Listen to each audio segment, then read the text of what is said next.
Hi viewers, welcome to our channel. అటు విజయ్ దేవరకొండ గారికి iBomma site ఏదైతే ఉందో అది బిగ్ వార్నింగ్ అయితే ఇవ్వడం మనం చూస్తూ ఉన్నాం. అంటే ఒక నోటీస్ అయితే రిలీజ్ చేసింది. అందులో విజయ్ దేవరకొండ గారికి అయితే వార్నింగ్ అయితే ఇవ్వడం చూస్తున్నాం. ఎందుకు ఈ విధంగా వార్నింగ్ ఇచ్చారు?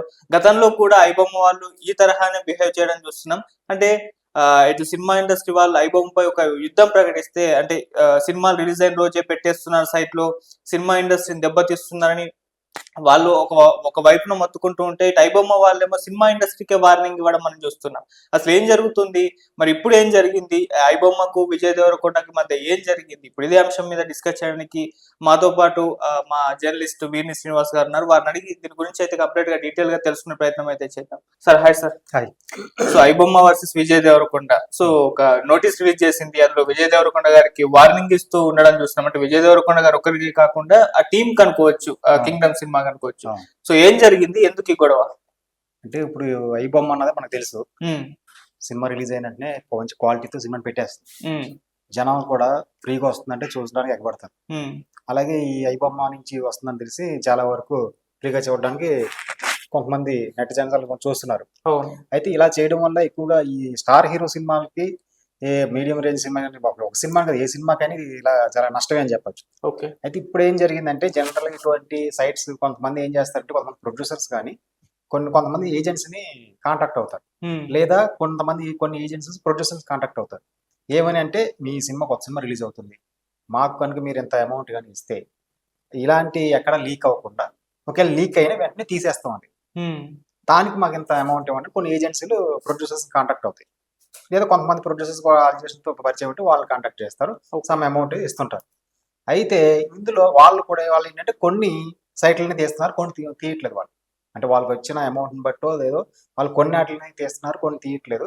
అందులో అలా తీసినట్లు ఐబొమ్మ పేరుతో వేరే కొన్ని అప్లోడ్ చేస్తున్నారు. దీన్ని అయితే ఐబొమ్మ ఏం చేస్తుందంటే, ఇలాగా మీకు అర్థం కావటం లేదా, మీ దగ్గర వాళ్ళు డబ్బులు తీసుకొని అంటే మాకే మా వీళ్ళ బిజినెస్ దెబ్బ కొడుతున్నారని వీళ్ళ బాధ. అంటే ఏంటి, వీళ్ళ ఐబొమ్మ పేరు యూజ్ చేసి వాళ్ళు ఇంకో కొన్ని వెబ్సైట్లలోనూ ఇంకో దాన్ని పెట్టే ప్రయత్నం చేస్తున్నారు అని చెప్పి మీకు అర్థం అవటం లేదా అని. ఇది ఫస్ట్ టైం మీకు ఇండస్ట్రీకి, అంటే విజయ్ దేవరకొండ పేరు చెప్పలేదు కానీ ప్రస్తుతం కింగ్డమ్ సినిమా రిలీజ్ అవుతుంది కాబట్టి వాళ్ళకేని అనుకోవచ్చు. మీరు 24 గంటల్లో మా పేరుతో, మా సైట్ పేరుతో ఉన్న వాటిని తీయించకపోతే తొక్కేస్తాం, ఇలా రకరకాల మాస్ వార్నింగ్ అనుకోవచ్చు, స్ట్రాంగ్ వార్నింగ్ అనుకోవచ్చు, మేము ఎంత చూస్తాం, తొక్కేస్తాం, ఈ టైప్ ఆఫ్ స్టేట్మెంట్స్ ఇచ్చింది. ఇది ఇప్పుడు ఒక పెద్ద చర్చనీయాంశం, ఒక వివాదాస్పదం అని చెప్పి మనం చెప్పచ్చు. ఓకే.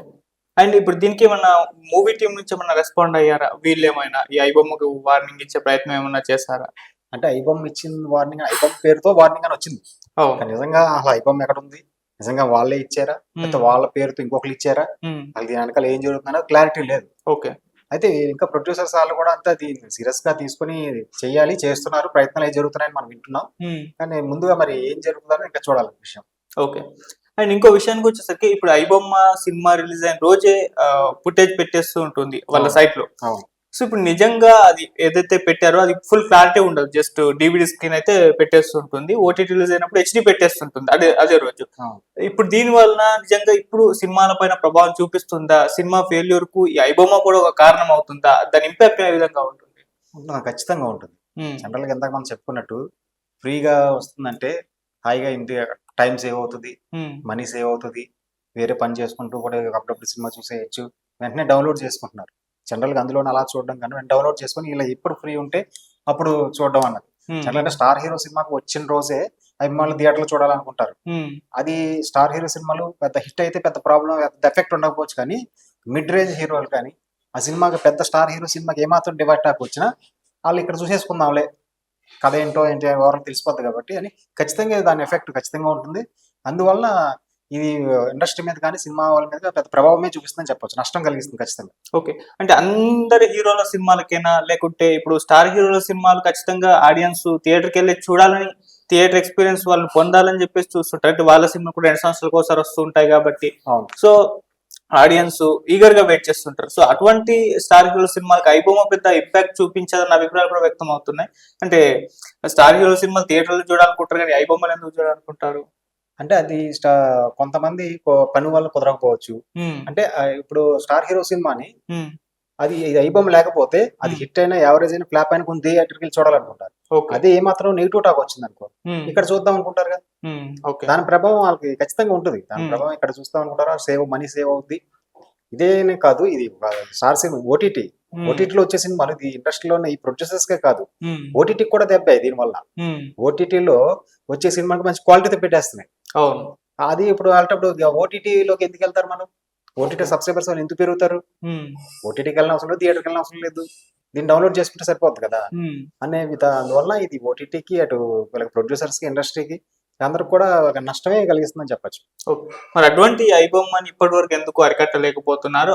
వాళ్ళే ఐబొమ్మ నుంచి నోటీసులు రిలీజ్ చేస్తున్నారు, ప్రకటన రిలీజ్ చేస్తున్నారు, ఇండస్ట్రీకి వార్నింగ్ ఇస్తున్నారు, ఏం పీక్కుంటారో పీక్కోండి అన్నట్టుగా గతంలో ఒక వార్నింగ్ ఇచ్చింది. ఇప్పుడు కూడా మా జోలికి వస్తే ఊరుకోమని చెప్పేసి ఖుషి టైంలో విజయ్ దేవరకొండ సినిమా మీద ప్రభావం చూపించాం, ఇప్పుడు కూడా చూపిస్తామంటూ మళ్ళీ వార్నింగ్ ఇస్తున్నారు. అటువంటి వార్నింగ్ ఇస్తున్నారు, వాళ్ళు చేసేదే ఇల్లీగల్ అయినా కూడా వార్నింగ్ ఇచ్చే స్థాయిలో ఉందంటే మరి ఎందుకు ఇండస్ట్రీ నుంచి దీన్ని అరికట్టే ప్రయత్నం జరుగుతుందా, అది అవ్వట్లేదా, ఏంటి అసలు? ఇండస్ట్రీ నుంచి ఎప్పటికప్పుడు ప్రయత్నాలు జరుగుతూనే ఉంటాయి, జరగట్లేదని చెప్పలేం. గతంలో చూసుకున్నట్లయితే ఇప్పుడంటే ఐబొమ్మ ఇది ఇలా వచ్చింది, గతంలో పైరసీ సీడీలు సినిమా రిలీజ్ అవ్వకుండా వాళ్ళు మార్నింగ్ రిలీజ్ అంటే వెంటనే పైరసీ సీడీలు వచ్చేసింది అందుబాటులో మార్కెట్లో, ధైర్యంగా అమ్మేవారు కొంతమంది. ఇంకా చెప్పాలంటే అర్జున్ సినిమా అనుకుంటా, మహేష్ బాబు గుంటూరులో ఒక విసిడి షాప్ లో ఇలాగా ఆ సినిమాని డివిడి రూపంలో అమ్ముతున్నారని తెలిస్తే స్వయంగా ఆయన అక్కడికి వెళ్ళి దాన్ని అక్కడ చేయడం కూడా మన గతంలో తెలిసిందే, జరిగింది, పెద్ద సంచలనం అయింది. ఓకే. అలాగా అప్పట్లో అలా పైరసీ గురించి ఎప్పటికప్పుడు ఇండస్ట్రీ పోరాటం చేస్తూనే ఉంది.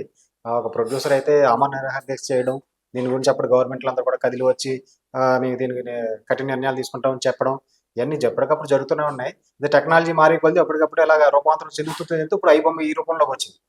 అయితే ఇక్కడ మనం చూసుకోవాల్సి అంటే ఇండస్ట్రీలో ఎప్పుడు ఏ సమస్య ఏ సినిమా రిలీజ్ అయితే ఆ ప్రొడ్యూసర్ ఆ టైంలో అతనికి ఎఫెక్ట్ అవుతుంది, అతనే సీరియస్ అవ్వడం, అతనే రియాక్ట్ అవ్వడం జరుగుతుంది తప్పితే ఇండస్ట్రీ అంతా ఏకతాటి మీదకి వచ్చి దీన్ని ఇంకా సీరియస్ గా తీసుకొని ఇంకా ఖచ్చితంగా అలాగే ప్రభుత్వాలు కూడా దీన్ని సీరియస్ గా తీసుకొని ఈ ప్రభుత్వం ప్లస్ ఇండస్ట్రీ రెండు కలిసి కఠిన నిర్ణయాలు తీసుకుంటే ఖచ్చితంగా దీన్ని అరికట్టచ్చు, చాలా వరకు దీని ప్రభావం తగ్గించవచ్చు.